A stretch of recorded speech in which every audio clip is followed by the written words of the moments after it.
My father was a healthy, strong man who had seen and experienced much in his long life. That evening, he returned from work at 3 a.m, and I did not recognize him when he stepped over the threshold of our apartment. His hands, pale as toadstools, trembled slightly as he tried to take off his shoes, and worry, and even fear, was evident on his face. I wouldn't have been surprised to see him like this back when, about 7 years ago, he had just started working at a rather unusual job. He worked at our city's crematorium, and over time had witnessed all sorts of things. He had grown accustomed to people's tears and grief. In his early days, he would often come home nearly in tears, and then, at the table, while emptying a shot glass of vodka, he would recount how he had cremated a child. He told stories about how the relatives behaved in the funeral hall, describing their faces, their vacant stares, and eyes cast downward as though they had already shed all the tears they would cry for years to come. He grieved the loss along with the families of the deceased, and most of all, he feared looking into the special observation window of the huge oven where the coffin burned. But, as it happens, a man can grow accustomed to even the most extreme conditions of life and work, and my father was no exception. Cremating people became as routine for him as it is for a chef to prepare a dish in a restaurant or for a mechanic to repair another car. I won't go into how or why he ended up in this line of work. I will only say that circumstances led him here. That night, he came home, and since I was not yet asleep, I caught him in that state. "Dad, what happened?" I asked. He only glanced briefly at me, and finally removed his sneakers before silently heading into the kitchen.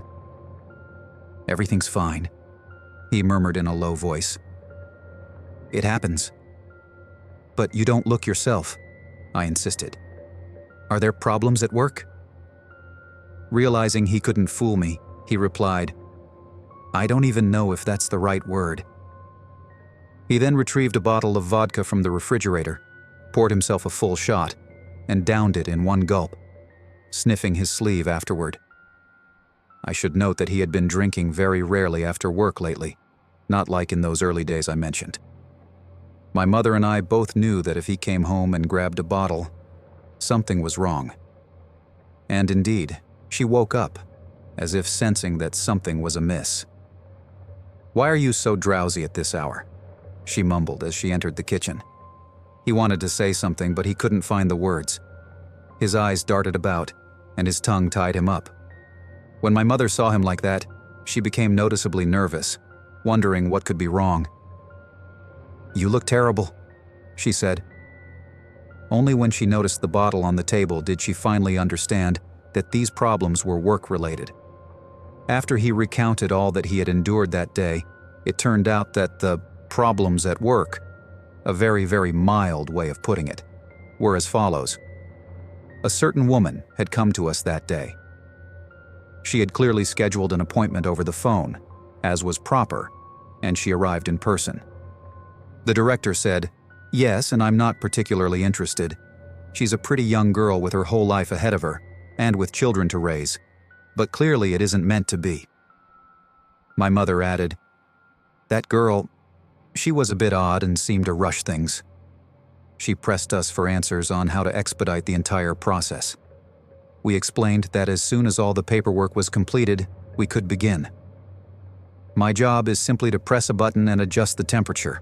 I don't make any decisions," I explained.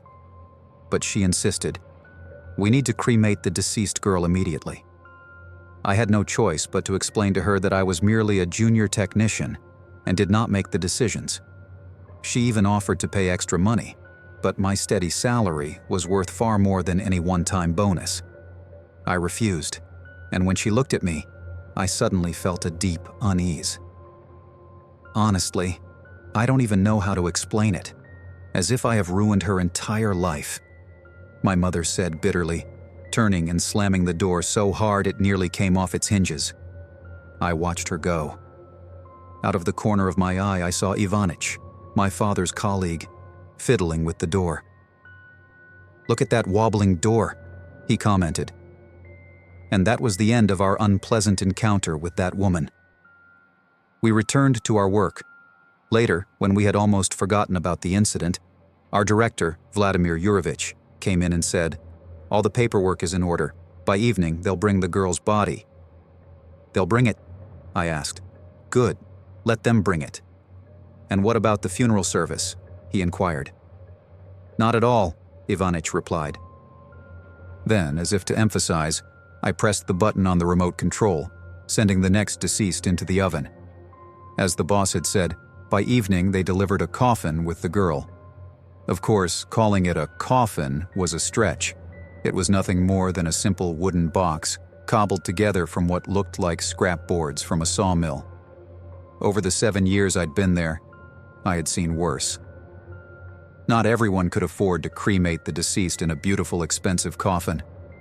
In the end, everything burns, so what's the point in spending extra? They brought the body, and I stood there, feeling as if the coffin already emitted a strange odor. According to regulations, we were required to inspect the coffin thoroughly. "Just in case there's another person inside," I explained as I examined it.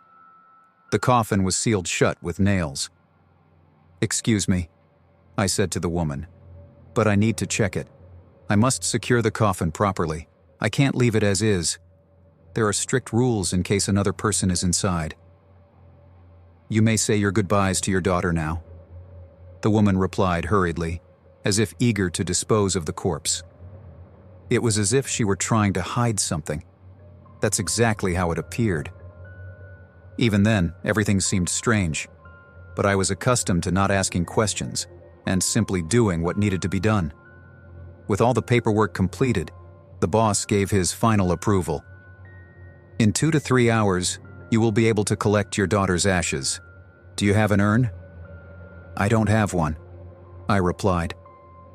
"In that case, you can purchase one. There's a small shop down the corridor to the right," I informed her.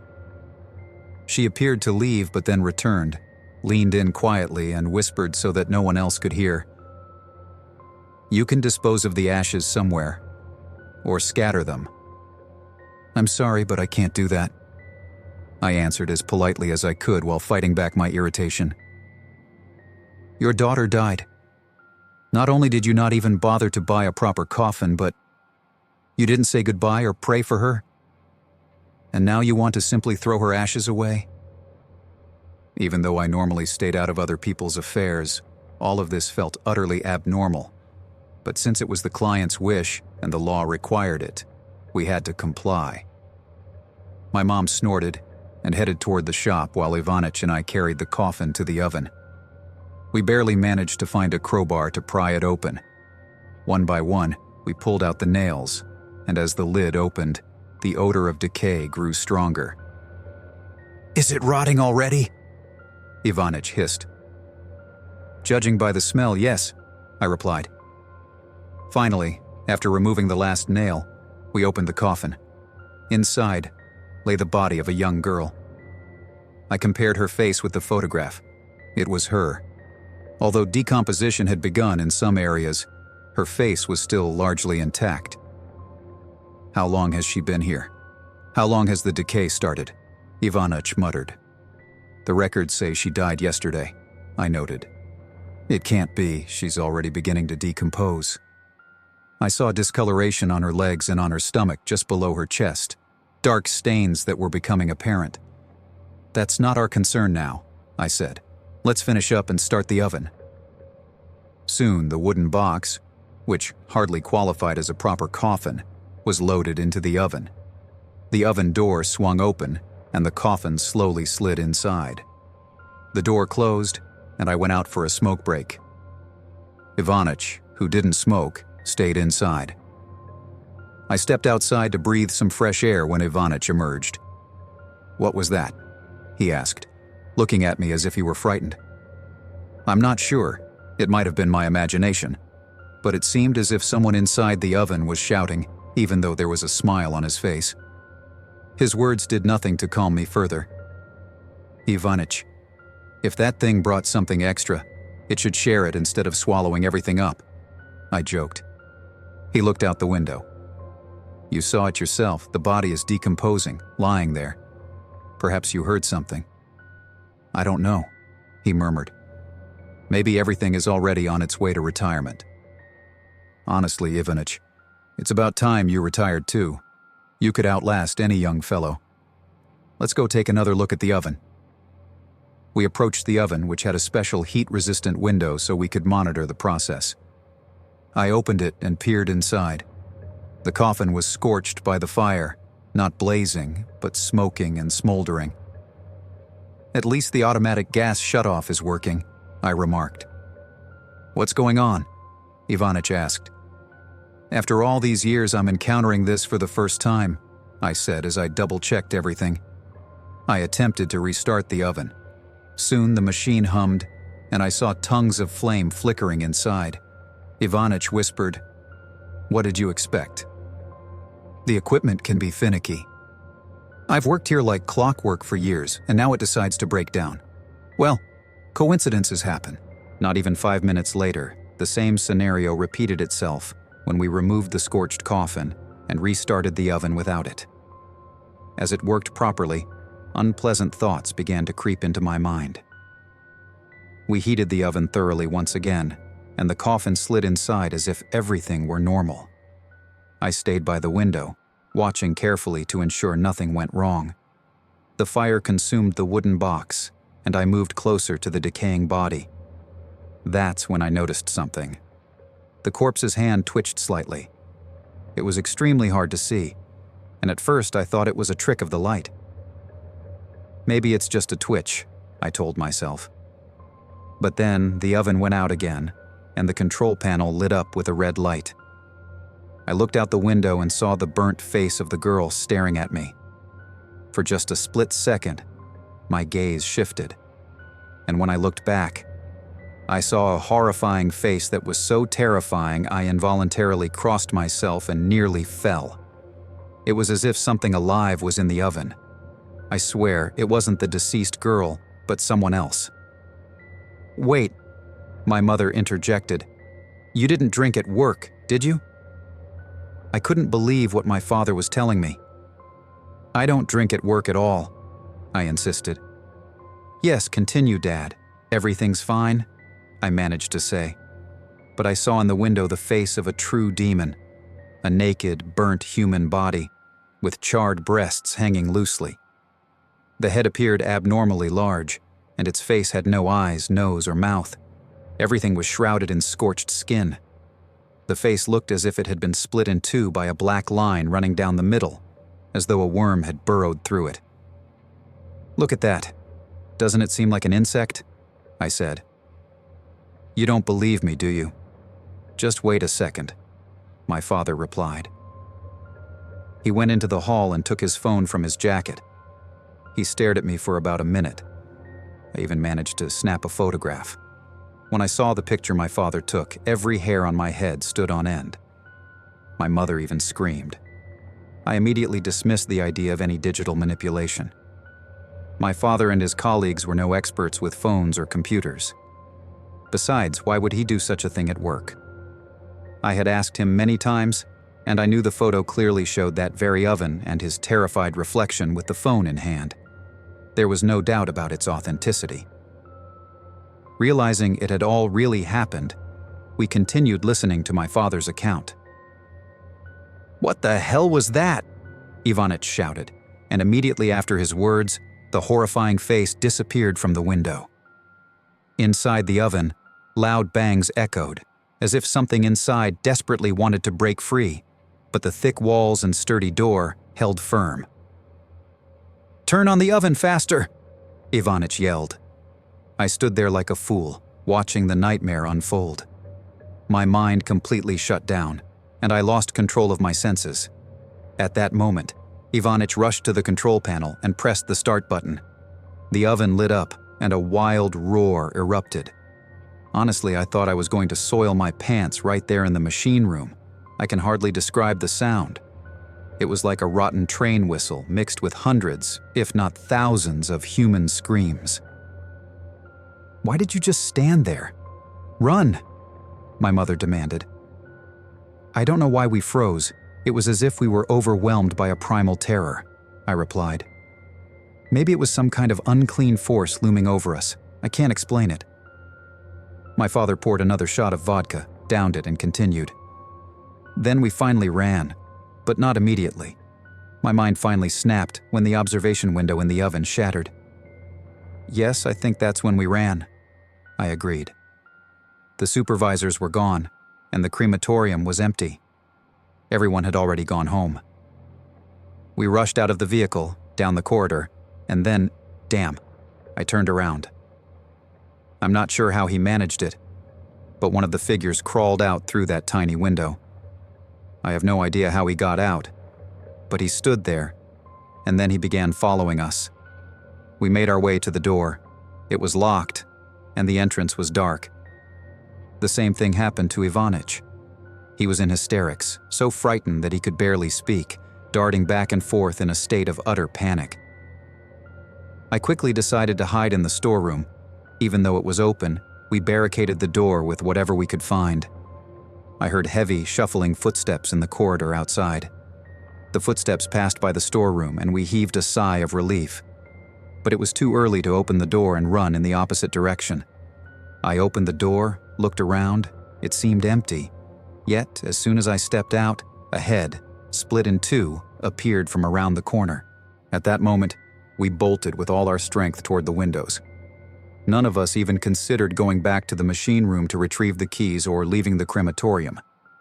We opened a window and jumped out onto the street. Don't even ask why we hadn't done this sooner. I tell you, my brain just shut off completely when we jumped. Ivanich even managed to twist his leg and fell, screaming like a butchered pig. I couldn't just leave him behind. I barely managed to lift him, carrying him like a wounded soldier. He continued staring at us through the window, and when I looked back 15 to 20 seconds later, he was gone. We moved to a safe distance from the crematorium. When we saw cars on the road and other people, I felt a little more at ease. Ivanich and I took him to the hospital, and then I called a taxi. I eventually got home. What a horror, my mother whispered, covering her mouth. Over the last few minutes, I had watched my father's behavior with growing concern.